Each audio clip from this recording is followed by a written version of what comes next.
ആത്മീയതയിൽ നമുക്ക് സംഭവിക്കാൻ സാധ്യതയുള്ള അബദ്ധങ്ങളെക്കുറിച്ചാണ് നമ്മൾ സംസാരിച്ചുകൊണ്ടിരുന്നത്. അതിൻ്റെ കണ്ടിന്യൂഷൻ വീഡിയോ ആണ് കേട്ടോ ഇത്.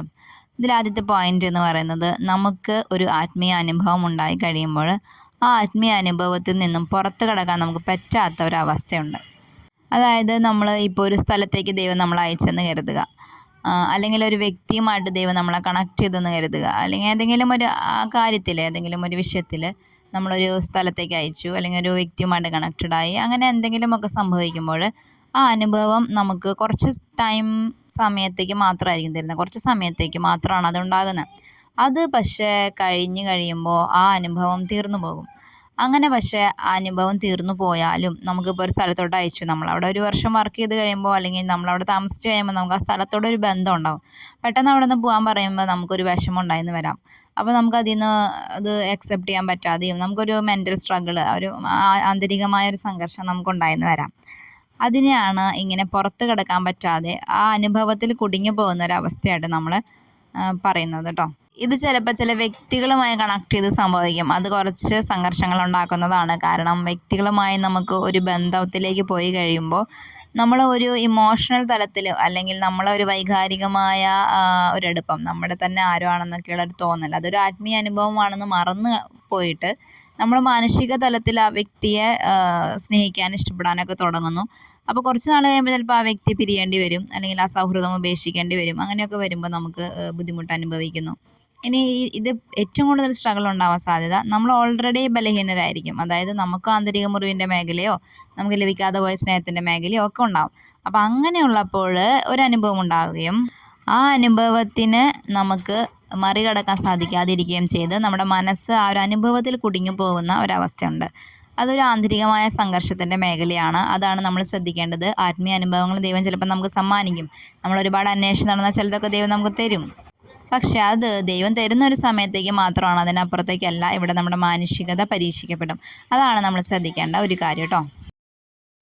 മറ്റൊരു കാര്യം, നമുക്ക് ആത്മീയ യാത്രയിൽ നമുക്കുണ്ടാക്കുന്ന ഒരു വലിയ ബാരിയർ എന്ന് വേണമെങ്കിൽ വിളിക്കാം, അല്ലെങ്കിൽ വലിയൊരു വെല്ലുവിളി എന്ന് വേണമെങ്കിൽ വിളിക്കാം, ഒരു ചാലഞ്ചിങ് ആയിട്ടുള്ളൊരു കാര്യം എന്ന് പറയുന്നത്, നമ്മളൊക്കെ ഒരു 10 ദിവസം അടുപ്പിച്ച് ദേവാലയത്തിലൊക്കെ പോകുമ്പോൾ നമുക്ക് ചുറ്റുമുള്ള ആളുകൾക്ക് നമ്മളോടുള്ള മനോഭാവം മാറും. ആളുകൾ കരുതുന്നത് എല്ലാ ദിവസവും ദേവാലയത്തിൽ പോകുന്ന ആളുകൾ നല്ലവരാണ് എന്നാണ്, അല്ലേ?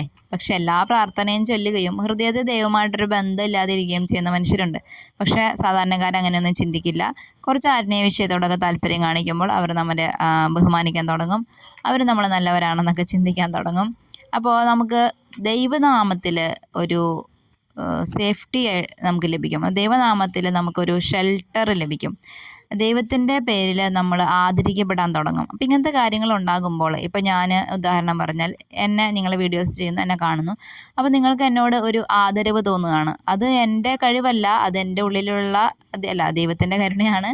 അപ്പോൾ ദൈവത്തിൻ്റെ കരുണ അനുസരിച്ചിട്ടാണ് എനിക്കത് ഉണ്ടാകുന്നത്. അപ്പം നാളെ ദൈവം എന്നെ ഇതിൽ നിന്ന് മാറ്റി നിർത്തിയാൽ ഞാൻ മാറ്റി നിർത്തപ്പെടും. ഞാനെന്ന വ്യക്തിയുടെ യാതൊരു പ്രാധാന്യവും.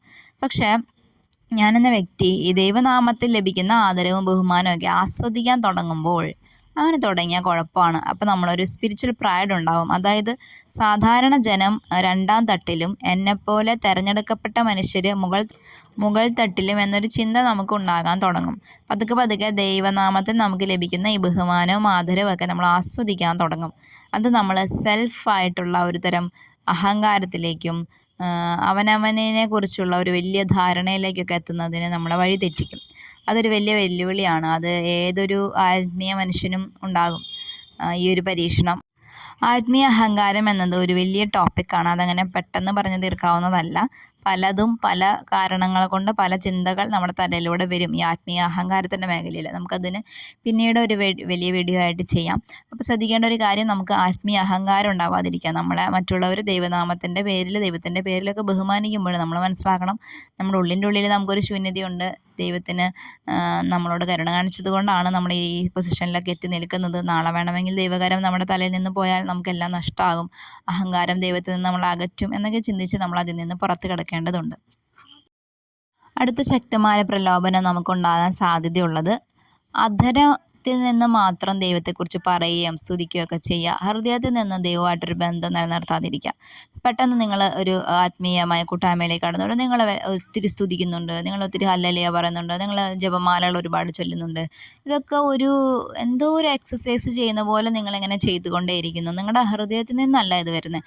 ഒരു 10 ജപമാല ചൊല്ലുമ്പോൾ മറ്റുള്ളവർ ഞാൻ 10 ജപമാല ചൊല്ലുന്നുണ്ട് എന്ന് പറയുമ്പോൾ മറ്റുള്ളവരുടെ മുമ്പിൽ നമ്മൾ ഭക്തരാകുകയും ദൈവത്തിൻ്റെ ആളുകളാവുകയും ഒക്കെ ചെയ്യുന്നു.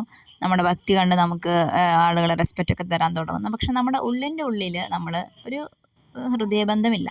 ഇത് അറിഞ്ഞുകൊണ്ട് ഇങ്ങനെ ചെയ്യുന്നവർ ഉണ്ട്. പക്ഷെ അതിനേക്കാൾ കൂടുതലായിട്ട് പതുക്കെ പതുക്കെ ഇതിലേക്ക് എത്തിപ്പെടുന്നവരാണ്. അതായത് തുടക്കത്തിലൊക്കെ ദൈവത്തോട് നന്നായി പ്രാർത്ഥിച്ചവരായിരിക്കും. തുടക്കത്തിലൊക്കെ നല്ല ആവശ്യങ്ങളുണ്ടായി, നല്ല സഹനം ഉണ്ടായിരിക്കും. അപ്പോഴൊക്കെ ഹൃദയത്തിൽ നിന്ന് പ്രാർത്ഥിച്ചവരായിരിക്കും.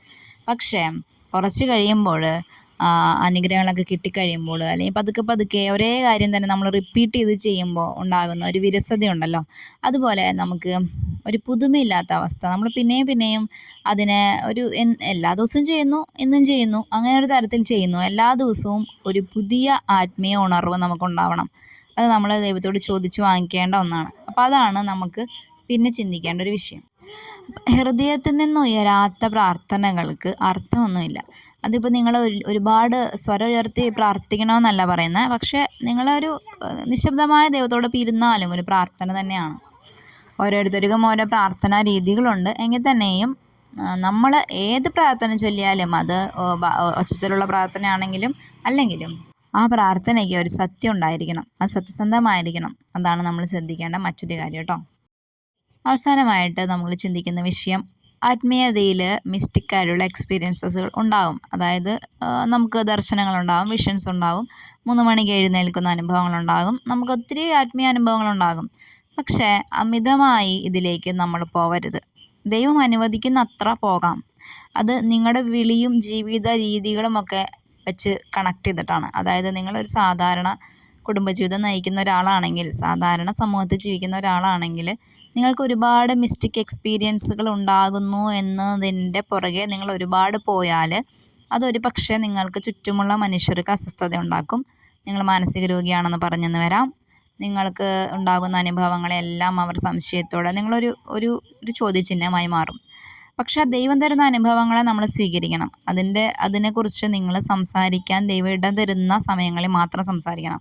അതിനെക്കുറിച്ച് യാതൊരു ധാരണയുമില്ലാത്ത, അതിനെക്കുറിച്ചൊന്നും ചിന്തിക്കാൻ കഴിവില്ലാത്ത, എന്ന് വെച്ചാൽ സാധാരണക്കാർക്ക് അവരുടേതായ കാര്യങ്ങളാണ്. പെട്ടെന്നൊരു ദിവസം നിങ്ങൾ പോയിട്ട് ഞാനൊരു പിശാചിനെ കണ്ടു, ഒരു മാലാഖയെ കണ്ടു എന്നൊക്കെ പറഞ്ഞാൽ ചിലപ്പോൾ എല്ലാവർക്കും അത് ഉൾക്കൊള്ളാൻ പറ്റിക്കോളണം എന്നില്ല. അവരൊക്കെ മറ്റ് ആത്മീയ തലത്തിൽ നിൽക്കുന്ന ആളുകളായിരിക്കും. അതുകൊണ്ട് ആത്മീയ അനുഭവങ്ങൾ ഉണ്ടാകും.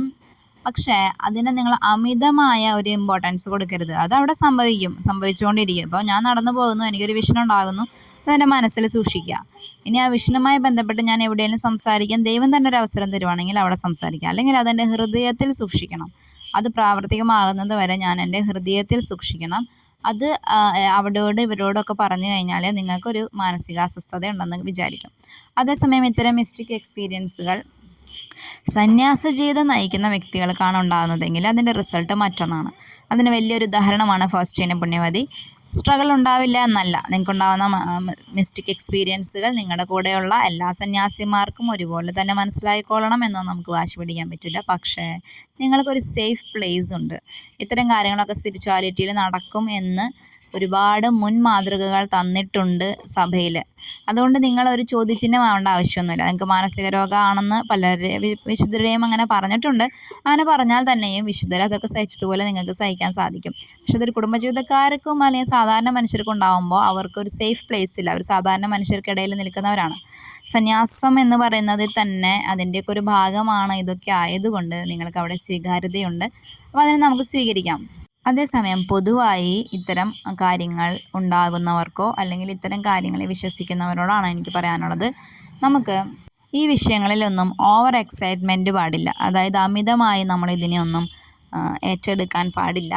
ഇനി അഥവാ ഉണ്ടെങ്കിൽ തന്നെ അത് എല്ലായിടത്തും പോയി പറഞ്ഞ് എല്ലാവരോടും പറഞ്ഞ് അങ്ങനെയല്ല അത് കൈകാര്യം ചെയ്യാൻ നമ്മുടെ ഉള്ളിൽ നിന്നുള്ള പരിശുദ്ധാത്മാവ് നമ്മളെ പ്രചോദിപ്പിക്കുക. എങ്ങനെയാണ് ഇത് കൈകാര്യം ചെയ്യേണ്ടത്? ഇപ്പം ഞാൻ തന്നെ യൂട്യൂബിൽ മാത്രമേ ആത്മീയ കാര്യങ്ങൾ പറയാറുള്ളൂ. എൻ്റെ ഒരു ഉദാഹരണം പറയുകയാണെങ്കിൽ, മറിച്ച് ഞാൻ സാധാരണ എനിക്കൊരു വിഷനുണ്ടായി, എനിക്കതുണ്ടായി ഇതുണ്ടായി എന്ന് പറഞ്ഞാൽ ആരും സ്വീകരിക്കില്ല.